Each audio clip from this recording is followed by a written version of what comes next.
Hello friends, मैं हूं मिथिलेश कुमार और आपका स्वागत करता हूं उदित एकेडमी के यूट्यूब चैनल पे। जैसा कि आपको पता है कि यूपी पॉलिटेक्निक ग्रुप ई यानी डी फार्मा एंट्रेंस एग्जाम की तैयारी के लिए हम लोगों ने बायोलॉजी का 500 प्लस प्रश्न काल सीरीज चलाया है, जिसका कि ये 16th वीडियो है, यानी 16वां वीडियो है। और आज के इस 16वीं वीडियो में हम लोग कोशिका जीवन की इकाई का पार्ट 2 करने वाले हैं, यानी cell the unit of life खत्म करने वाले हैं। पार्ट 2 और इसका पार्ट 1 बन चुका है। आप ये दोनों वीडियो देख लेते हैं तो आप कम से कम 2 से 3 क्वेश्चन के हकदार हो जाते हैं, बशर्ते साथ ही साथ एनसीईआरटी में क्लास 11th बायोलॉजी का ये चैप्टर पढ़ लेंगे तो ज़्यादा परफेक्शन आएगा, क्योंकि यहाँ से इंफॉर्मेटिव क्वेश्चंस आते हैं। ठीक है, मैं जितने भी कॉन्सेप्ट था वो सारे क्वेश्चन के मतलब तरीके से कवर कर रहा हूँ और एक ट्रेंड पता चल जाएगा किस टाइप से क्वेश्चन आ रहा है। ठीक है, तो आपके लिए काफ़ी फायदेमंद रहेगा। चलिए स्टार्ट करते हैं। आगे बढ़ने से पहले मैं आपको बता दूं कि आपके लिए टेलीग्राम चैनल उदित फार्मेसी नाम से बना दिया गया है। इस टेलीग्राम चैनल पे क्लासेस के नोटिफिकेशन के साथ साथ आपको क्विज़ भी करवाई जाएंगी। फिजिक्स, केमिस्ट्री, बायोलॉजी तीनों के क्विज़ पर डे होते हैं, तो आप इस टेलीग्राम चैनल को फ्री ऑफ कॉस्ट ज्वाइन कर सकते हैं। हमारे डिस्क्रिप्शन पे लिंक दिया हुआ है, तो वहाँ पर जा करके आप ज्वाइन कर लीजिए। ठीक है, तो चलिए वीडियो में आगे बढ़ते हैं। वीडियो में आगे बढ़ने में पहला ही क्वेश्चन है, पहला क्वेश्चन ही पढ़ते हैं। बहुत परफेक्ट क्वेश्चन है। अंतर्प्रद्रवी जालिका केंद्र है, और आपको सबसे पहला बता दें कि अंतर्द्रव्य जालिका लिखा हुआ है यहाँ, जो कि गलत लिखा हुआ है। लेकिन यहाँ पे होता क्या है, अंतःप्रद्रवी जालिका। देखिए, बात यह है कि इतना हार्ड वर्ड हिंदी में टाइप नहीं किया जा नहीं कर पा रहे हैं, जिस कारण से ये लिखना पड़ा, ताकि आप समझ जाइए कि यहाँ पे मिस्टेक है, टाइपिंग मिस्टेक है।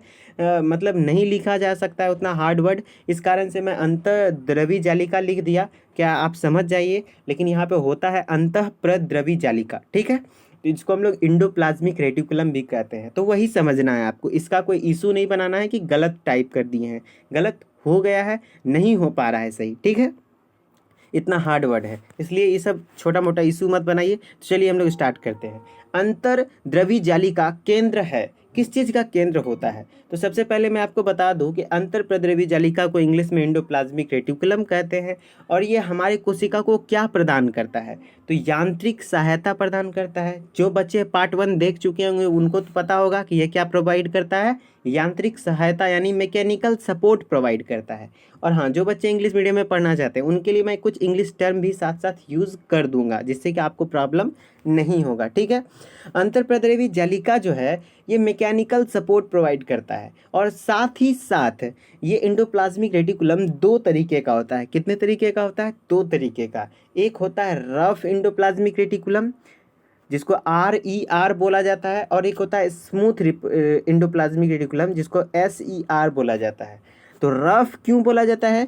क्योंकि ऐसा इंडोप्लाज्मिक रेटिकुलम जिसके सरफेस पे, जिसके सतह पे राइबोसोम, दानेदार राइबोसोम पाया जाता है, उसको रफ बोलते हैं, यानी खुरदुरा अंतर्प्रद्रवी जालिका।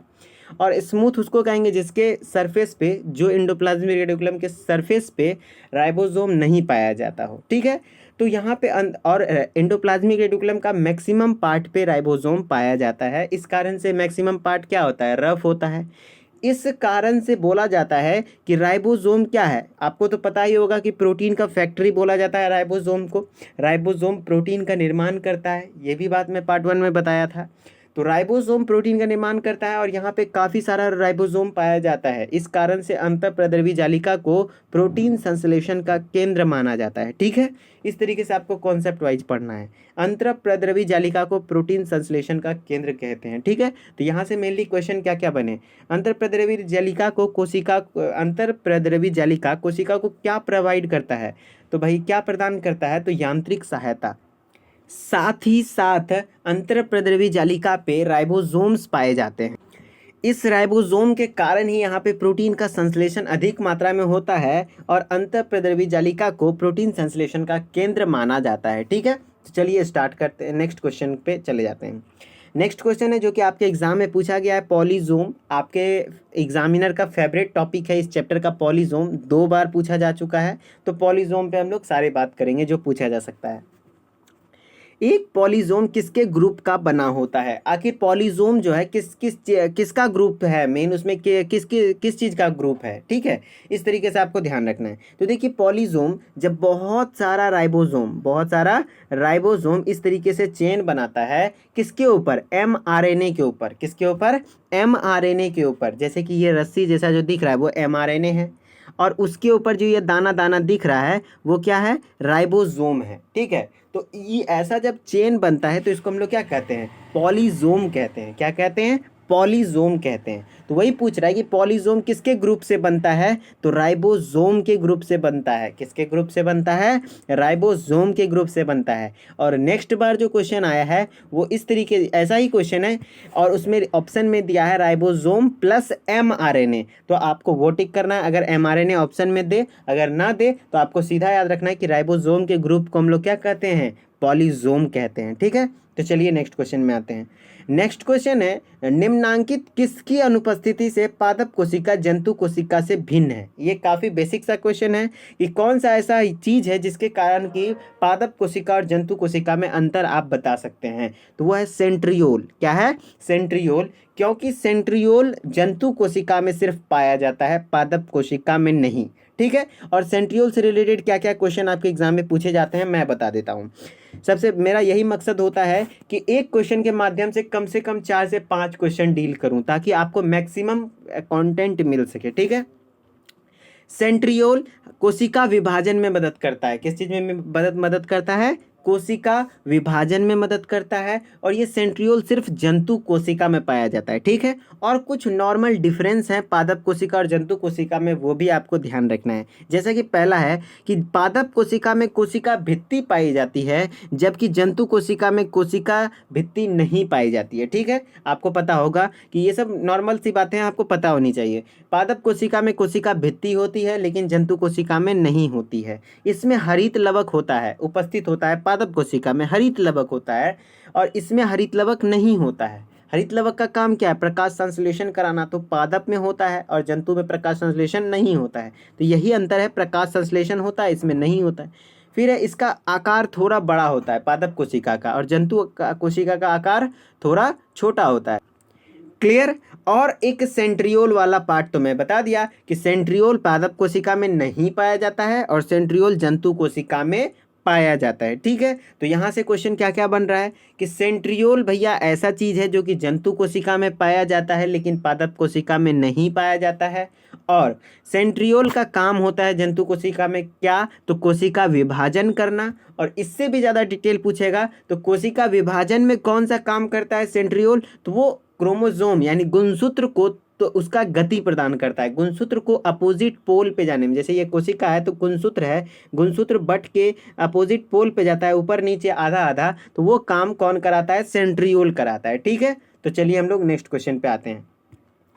नेक्स्ट क्वेश्चन है लाइजोसोम में जमा रहता है क्या? लाइजोसोम में क्या जमा रहता है? देखिए ये है लाइजोसोम। लाइजोसोम में क्या जमा रहता है? तो पाचक एंजाइम। क्या पाया जाता है? पाचक एंजाइम। इसमें ऐसा पावर है, यानी एक तरीके का एंजाइम पाया जाता है जो सेल को डाइजेस्ट कर सकता है, यानी सेल को पूरा पचा सकता है। इस कारण से इसको आत्महत्या की थैली भी बोला जाता है। जब सेल में ये लाइजोसोम फट जाता है तो सेल खुद ब खुद मर जाता है, ठीक है। तो आपको ये ध्यान रखना है कि लाइजोसोम जमा रहता है किस्म के, उसमें क्या जमा रहता है, क्या भरा रहता है? तो पाचक एंजाइम पर रहता है। इसी कारण से लाइजोसोम को आत्महत्या की थैली भी कहते हैं, ठीक है। तो चलिए हम लोग नेक्स्ट क्वेश्चन पे आते हैं। नेक्स्ट क्वेश्चन है माइटोकॉन्ड्रिया का दीवार बना होता है। माइटोकॉन्ड्रिया के बारे में तो आप फेमस लाइन समझ चुके होंगे कि powerhouse of the cell भी बोला जाता है, ठीक है। तो मैंने इस वीडियो का तो इस फोटो को तो आज लोगों में ही लगाया हूँ कि आखिर माइटोकॉन्ड्रिया के बारे में powerhouse of the cell क्यों बोलते हैं। पावर हाउस इसलिए बोलते हैं क्योंकि यहाँ पे ऊर्जा का निर्माण होता है, ठीक है। लेकिन आज हम लोग बात वो नहीं करेंगे, बात ये करेंगे कि माइटोकॉन्ड्रिया का दीवार आखिर बना होता है किससे। तो आपको बता दें कि लिपोप्रोटीन से, यानी लिपिड प्लस प्रोटीन से मिलकर बना होता है, ठीक है। लिपिड और प्रोटीन दोनों मिल करके माइटोकॉन्ड्रिया का दीवार बनाता है और माइटोकॉन्ड्रिया के दीवार पे ही ईटीएस सिस्टम चलता है, इलेक्ट्रॉन ट्रांसपोर्ट सिस्टम, जिसपे कि एटीपी का निर्माण होता है यानी ऊर्जा का निर्माण होता है। ठीक है, तो चलिए हम लोग नेक्स्ट क्वेश्चन पे आते हैं। नेक्स्ट क्वेश्चन है माइटोकॉन्ड्रिया से रिलेटेड, माइटोकॉन्ड्रिया संबंधित है। तो मैंने आपको बोला कि माइटोकॉन्ड्रिया का ये दीवार है और इस दीवार पे क्या होता है, ईटीएस या फिर ईटीसी, इलेक्ट्रॉन ट्रांसपोर्ट चेन या फिर इलेक्ट्रॉन ट्रांसपोर्ट सिस्टम, और इसके थ्रू ही यहाँ पे क्या बनता है, एटीपी। एटीपी क्या है, ऊर्जा का एक माध्यम है। ऊर्जा इसी के रूप में पाया जाता है। जैसे कि आपका पास पैसा किस रूप में पाया जाता है, रुपया के रूप में, नोट के रूप में, उसी तरीके से ऊर्जा किस तरीके से रूप में पाया जाता है, एटीपी के रूप में। ठीक है, तो माइटोकॉन्ड्रिया संबंधित है एटीपी निर्माण से। किसके, माइटोकॉन्ड्रिया संबंधित है किस चीज़ के निर्माण से, एटीपी के निर्माण से।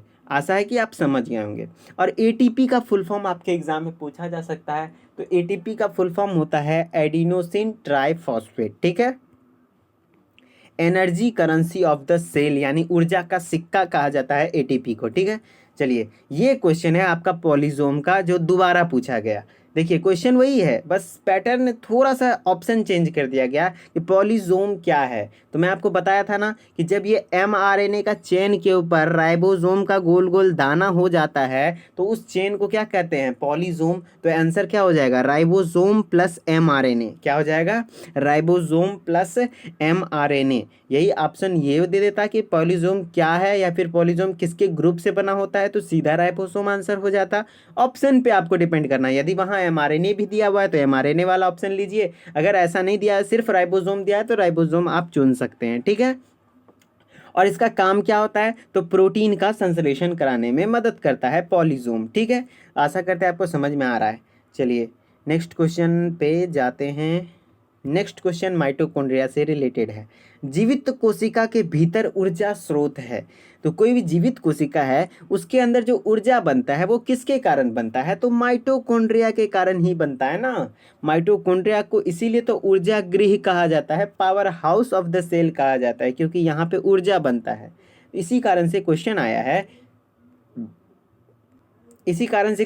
आया है कि जीवित कोशिका के भीतर ऊर्जा स्रोत कौन सा है, तो माइटोकॉन्ड्रिया है। और माइटोकॉन्ड्रिया में एटीपी का निर्माण होता है, ऊर्जा का सिक्का, ऊर्जा के रूप में किस चीज़ का निर्माण होता है, एटीपी। और एटीपी कहाँ पे होता है, तो माइटोकॉन्ड्रिया के दीवारों पर होता है। ठीक है, चलिए नेक्स्ट क्वेश्चन है तरल मोज़ेइक मॉडल मत को प्रस्तुत किया था।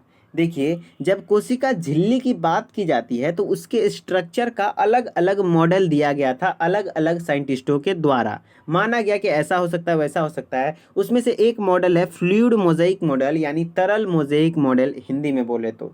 इसको दो साइंटिस्ट ने मिलकर दिया था, सिंगर एवं निकोलसन, जो कि पहला ही ऑप्शन दिख रहा होगा आपको। सिंगर एवं निकोलसन ये दोनों साइंटिस्ट थे जिन्होंने मिल करके तरल मोज़ेइक मॉडल दिए कोशिका झिल्ली का, सेल मेम्ब्रेन का, कि इस तरीके से कुछ होता है। ये इस तरीके से होता है, आपको समझना है कि बीच में प्रोटीन होता है। ये फॉस्फोलिपिड का बायलेयर है, आपको थोड़ा बहुत समझना है, ज़्यादा डिटेल के स्ट्रक्चर में मत जाइए। कि फॉस्फोलिपिड बायलेयर है और ये प्रोटीन का चेन, मतलब बीच बीच में प्रोटीन इंटर मटेरियल के रूप में है। ठीक है, इसी कारण से तो बोला गया ना कि कहते ये जो कोशिका झिल्ली है यानी सेल मेम्ब्रेन किससे बना होता है, तो लिपोप्रोटीन यानी लिपिड प्लस प्रोटीन। कौन सा लिपिड, तो फॉस्फोलिपिड पाया जाता है। ठीक है, तो फॉस्फोलिपिड प्लस प्रोटीन है। तो तरल मोज़ेइक मॉडल को किसने प्रस्तुत किया था, सिंगर एवं निकोलसन ने। चलिए नेक्स्ट क्वेश्चन पे आते हैं। नेक्स्ट क्वेश्चन है कोशिका भित्ति पाई जाती है। कोशिका भित्ति आपको पहले ही मैं बताया था कि कोशिका भित्ति पादप कोशिका में पाई जाती है। किस में पाई जाती है, पादप कोशिका में पाई जाती है। ठीक है, और आपको पादप कोशिका और जंतु कोशिका के बीच अंतर मैं बताया था ना। आपको कंफर्म मान लीजिए कि एक क्वेश्चन इस टॉपिक से आएंगे और इजी टॉपिक है। एक बार मेरे साथ आप रिवाइज कीजिए कि क्या जंतु कोशिका में यूनिक पाया जाता है जो कि पादप कोशिका में नहीं पाया जाता है, तो वो है सेंट्रियोल। क्या है, सेंट्रियोल। सेंट्रियोल जंतु कोशिका में पाया जाता है, पादप कोशिका में सेंट्रियोल नहीं पाया जाता है। ठीक है, सेंट्रियोल का काम क्या है, सेंट्रियोल जंतु कोशिका में विभाजन का काम जंतु कोशिका में कोशिका विभाजन का काम कौन करता है? जंतु कोशिका में कोशिका विभाजन का काम सेंट्रियोल ही तो करता है। तो पादप कोशिका और जंतु कोशिका में एक मुख्य अंतर पता चल गया। और कोशिका भित्ति जो यूनिक है किसमें? प्लांट सेल में, यानी पादप कोशिका में, जो कि जंतु कोशिका में नहीं पाया जाता है। ठीक है, तो पादप कोशिका में कोशिका भित्ति पाया जाता है, जबकि जंतु कोशिका में कोशिका भित्ति नहीं पाई जाती है। और हरित लवक जो कि प्रकाश संश्लेषण से रिलेटेड है, तो वो पादप कोशिका में ही पाया जाएगा। जंतु कोशिका में तो हरित लवक नहीं पाया जाता है। इनमें प्रकाश संश्लेषण होते हैं, ये आपको भी पता है, इनमें नहीं होते हैं। ये प्रायः बड़े आकार के होते हैं। पादप कोशिका कैसे होते हैं? थोड़ा बड़े आकार के होते हैं, लेकिन जंतु कोशिका थोड़ा छोटे आकार के होते हैं। तो आशा करते हैं आपको मतलब पादप कोशिका और जंतु कोशिका के बीच के अंतर का मैक्सिमम पार्ट समझ में आ गया होगा। कि कोशिका इस तरीके से पूछ देगा कोशिका झिल्ली किस में पाया जाता है, तो आपको क्या करना है, पादप कोशिका में भी पाया जाता है, जंतु कोशिका में भी पाया जाता है। कोशिका झिल्ली की तो बात नहीं कर रहे हैं हम लोग। कोशिका भित्ति सिर्फ कोशिका भित्ति ही ऐसा है जो कि पादप कोशिका में पाया जाता है, लेकिन जंतु कोशिका में नहीं पाया जाता है। लेकिन अगर कोशिका झिल्ली की बात करें तो दोनों में पाया जाता है। ठीक है, और एक आप अंतर यदि याद कर लें, वैक्यूल, क्या? वैक्यूल, जिसको हम लोग रिक्तियां बोलते हैं हिंदी में, रिक्ति, वो पादप कोशिका में पाया जाता है, लेकिन जंतु कोशिका में नहीं पाया जाता है। ठीक है, इस तरीके से आप ध्यान रख सकते हैं। चलिए नेक्स्ट क्वेश्चन है, अवर्णी लवक का मुख्य कार्य क्या है? अवर्णी लवक को इंग्लिश में हम लोग ल्यूकोप्लास्ट कहते हैं। देखिए, पौधे में इस कॉन्सेप्ट को पहले समझना पड़ेगा, तब क्वेश्चन पे आइए आप। पौधे में जो है ना, वो प्लास्टिड पाया जाता है। क्या पाया जाता है? प्लास्टिड को बहुत सारी चीज़ों में बांटा गया, जैसे कि ल्यूकोप्लास्ट में बांटा गया, क्लोरोप्लास्ट में बांटा गया, क्रोमोप्लास्ट में बांटा गया। इस तरीके से बहुत सारे चीज़ों में बांटा गया। तो क्लोरोप्लास्ट जो होता है वो हरित लवक कहलाता है, क्रोमोप्लास्ट वर्णी लवक कहलाता है, और ल्यूकोप्लास्ट अवर्णी लवक कहलाता है। मैं क्या बोल रहा हूँ, आपके कॉपी हैं तो कहीं आप लिख दीजिए। प्लास्टिड को 3 भाग में बांटा गया। एक है ल्यूकोप्लास्ट, जिसको अवर्णी लवक हिंदी में, एक होता है क्लोरोप्लास्ट, जिसको हिंदी में हरित लवक, और एक होता है वर्णी लवक, जिसको क्रोमोप्लास्ट। तो वर्णी लवक यानी क्रोमोप्लास्ट का जो काम है वो पौधों को अलग अलग रंग देना है, जैसे कि फलों का रंग किसके कारण होता है? क्रोमोप्लास्ट के कारण। ठीक है, क्लोरोप्लास्ट यानी हरित लवक का काम क्या है? तो प्रकाश संश्लेषण कराना। अब यहाँ क्वेश्चन उस दोनों के बारे में नहीं पूछा है, यहाँ पे क्वेश्चन किसके बारे में पूछा है? ल्यूकोप्लास्ट यानी अवर्णी लवक के बारे में पूछा है। इसका मुख्य कार्य क्या है? इसका मुख्य कार्य है खाद्य पदार्थों का संचयन करना, यानी खाद्य पदार्थ को जमा करके रखना। ल्यूकोप्लास्ट भी 2-3 टाइप के होते हैं, जैसे एमाइलोप्लास्ट, इलायोप्लास्ट, प्रोटियोप्लास्ट, इस तरीके से अलग अलग तरीके के होते हैं। लेकिन आपको इतना डिटेलिंग में नहीं जाना है, बस ये समझना है कि ये जो ल्यूकोप्लास्ट है इसको अवर्णी लवक कहते हैं। इसके बदले कोई रंग नहीं देता है ये पौधे में, ये प्लास्टिड है लेकिन ये कोई रंग नहीं देता है, ये खाद्य पदार्थ का संचयन करता है, यानी खाद्य पदार्थ को जमा करके रखता है। ठीक है, तो आपको ये समझ में आना चाहिए। आशा करते हैं कि आपको समझ में आ ही रहा होगा। ठीक है, तो अब क्या करें, चलिए नेक्स्ट क्वेश्चन पे आते हैं। नेक्स्ट क्वेश्चन तो है ही नहीं, मतलब आपका चैप्टर खत्म हो गया। आज क्वेश्चन कम सेट हुए हैं, कम से कम 2-3 क्वेश्चन और बनने चाहिए थे क्लोरोप्लास्ट पे। तो आशा कर मतलब कभी ना कभी हम लोग करवा देंगे इस तरीके से क्वेश्चन को। मेरा तबीयत थोड़ा ज़्यादा सही नहीं है, इस कारण से मैं ज़्यादा क्वेश्चन सेट नहीं कर पाया। कल से क्वेश्चन अच्छा होगा। और हाँ, अगर क्लासेस ठीक ठाक लग रहा है कि तैयारी अच्छा करवा रहे हैं हम, तो आप उदित फार्मेसी क्लास को भी ज्वाइन कर सकते हैं ऐप पर। प्ले स्टोर पे ये ऐप है उदित फार्मेसी क्लास, वहाँ पे उस ऐप में जाइए, वहाँ पे basic solution of D pharma entrance exam नाम से कोर्स मिलेगा। उस कोर्स में एनरोल हो जाइए। मात्र 300 का प्राइस लग रहा है, 299 रुपीज़ लग रहा है। और यहाँ पे क्या मिलेगा, बायोलॉजी, फिजिक्स, केमिस्ट्री सारे सब्जेक्ट का, मैथ का भी हैंड रिटन नोट्स मिल रहा है chapter wise, previous year question मिल रहे हैं, ऑनलाइन टेस्ट भी करवाया जाएगा कुछ दिन में, काउंसलिंग तक आप लोग का हेल्प किया जाएगा। और हाँ, टेलीग्राम चैनल को ज्वाइन कर लीजिए। फिर मिलते हैं नेक्स्ट वीडियो लेक्चर में पार्ट 17 में, और रिवीजन सीरीज को भी कंटिन्यू करेंगे। बस थोड़ा सा मेरा हेल्थ थोड़ा सुधर जाए, तबीयत सही हो जाए, तो भाई बहुत अच्छे तरीके से धूम मचाएंगे। ठीक है, तो चलिए मिलते हैं नेक्स्ट वीडियो में। Okay, bye.